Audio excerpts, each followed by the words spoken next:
Hello people, welcome back to the channel. Don't forget to like, comment and subscribe to the propaganda machine.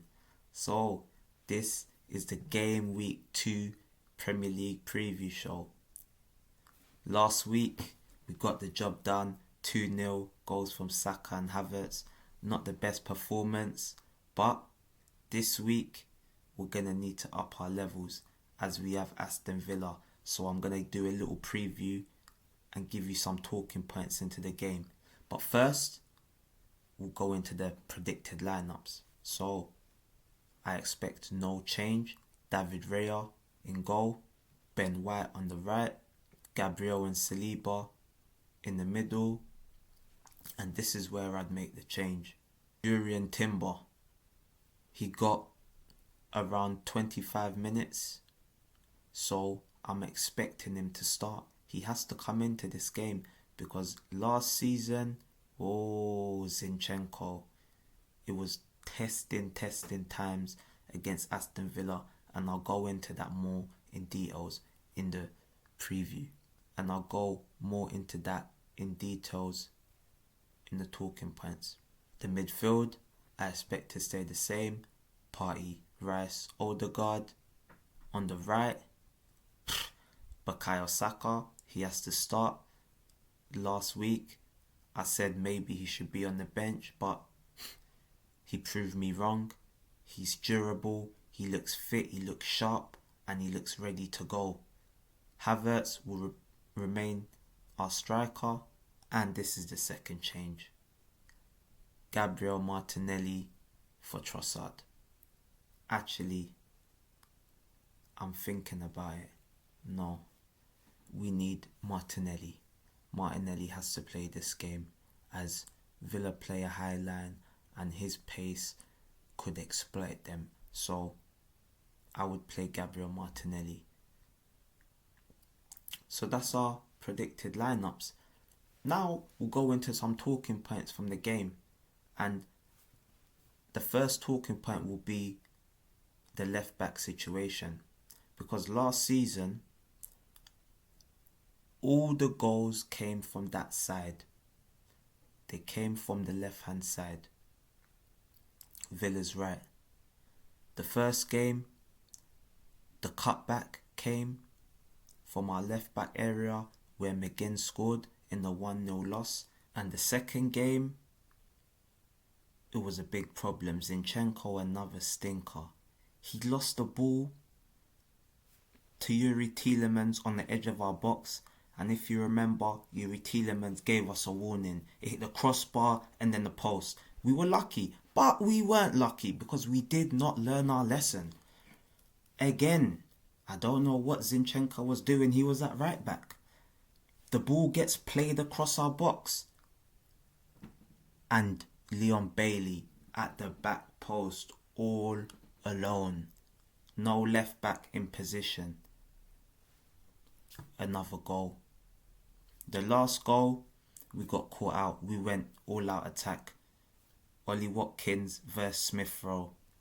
I don't know why Smith Rowe was our last defender, but we got punished. So I expect us to start Jurriën Timber, because if we don't, I fear the worst. I fear the worst because Leon Bailey, he will cause us a lot of trouble.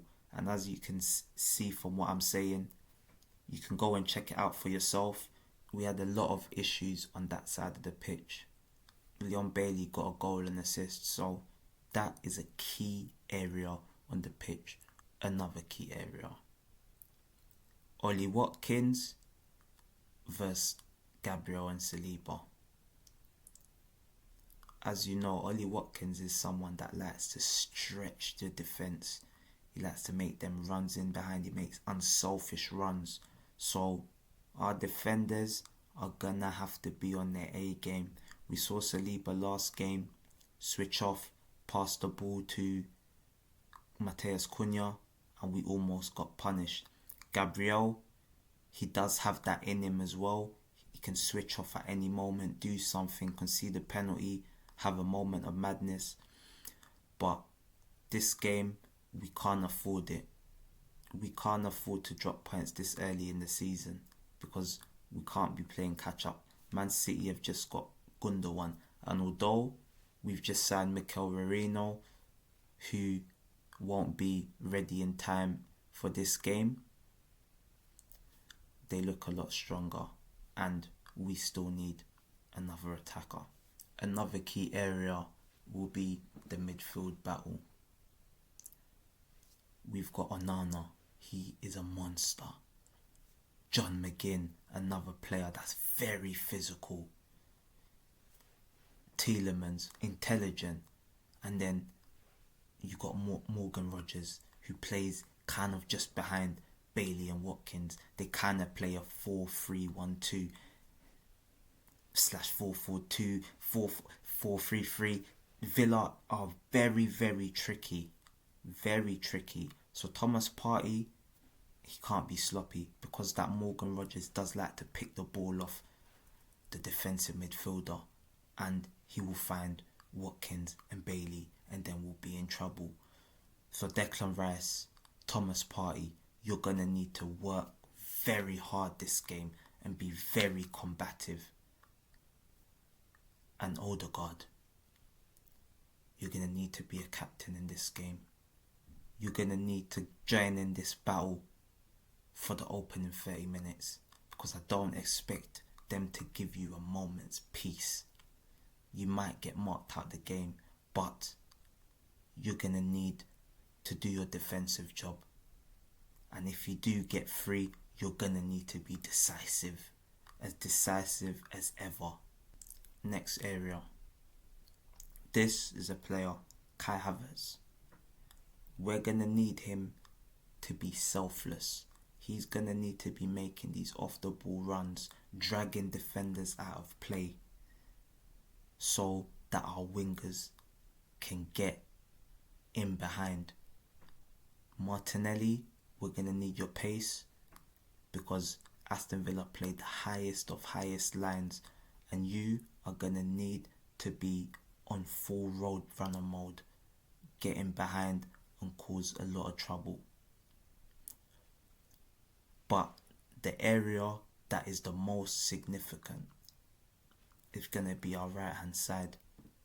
Bukayo Saka and Ben White. Aston Villa, they're probably going to have a game plan for that because it's going to be Ian Maatsen versus Bukayo Saka. And I expect Bukayo Saka to fully roast Ian Maatsen. He's going to cook him. But it all depends if they try to double up. So Ben White on that right hand side, you're going to have to be making proper overlapping runs every time. Odegaard, you're going to need to be as close to that as possible because the key to this game, I believe, will be Bukayo Saka. So my score prediction, I'm going with 2-1 to the Arsenal. Goals from Martin Odegaard and Bukayo Saka.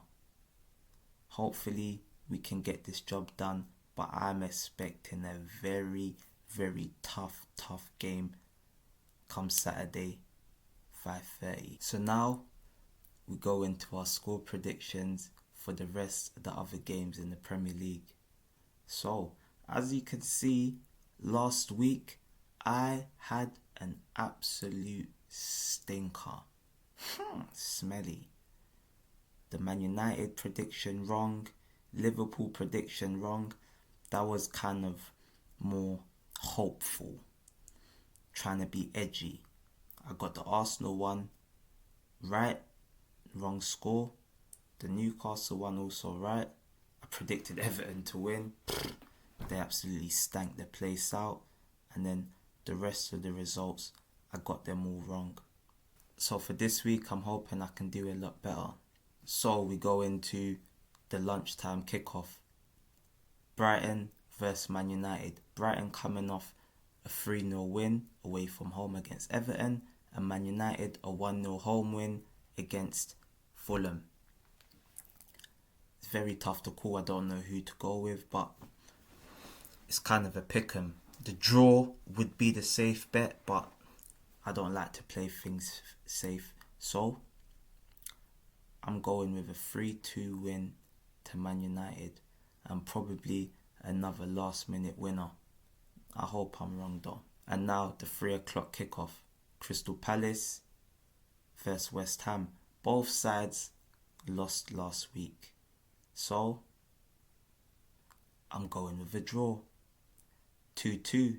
Desmond. Fulham versus Leicester. Another 2 losers from last week. But Leicester, they got absolutely battered in that first half. So they didn't really convince me. I weren't convinced. And Fulham, they looked alright in spells. But as the home side, I can see this being a 3-1 win to Fulham. Next game. Manchester City versus Ipswich. Oof. If you are on FPL, they're saying triple captain Haaland because this could be a rout. And I agree. I'm going with 5-0 to Manchester City. Erling Haaland hat-trick. Sadly, I haven't got him in my FPL. So this could be a very, very sad weekend for me. Along with the fact that their goal difference is going to be sky high and we could drop points to Villa. Next 3 o'clock kickoff. Tottenham versus Everton. And I think Everton might be the team that Tottenham's beat the most times in the Premier League. So I can't really see anything other than a Tottenham 3-1 win. Solanke will probably get a debut goal, a debut home goal. Villa Arsenal, as I've already predicted, 2-1 to Arsenal. The game's on Sunday, 2 o'clock kickoff. Bournemouth versus Newcastle. Bournemouth got a draw last week. So it's going to be a close one this. But I'm just edging Newcastle. 2-1 away win. Wolves versus Chelsea. Both teams lost. Could go with a draw, but something just tells me this is going to be a sad return for Pedro Neto. So I'm going with 2-1 to Wolves. And our last game of the weekend, 4:30 Sunday at Anfield, Liverpool versus Brentford. 3-1 to Liverpool. So that's the predictions wrapped up for game week 2. This has been the Premier League preview show. I hope you've enjoyed it. Don't forget to like, comment and subscribe to the channel. And remember to hit the like button because the algorithm needs algorithm. Hope you ain't watching this without hitting the like button. So bless people.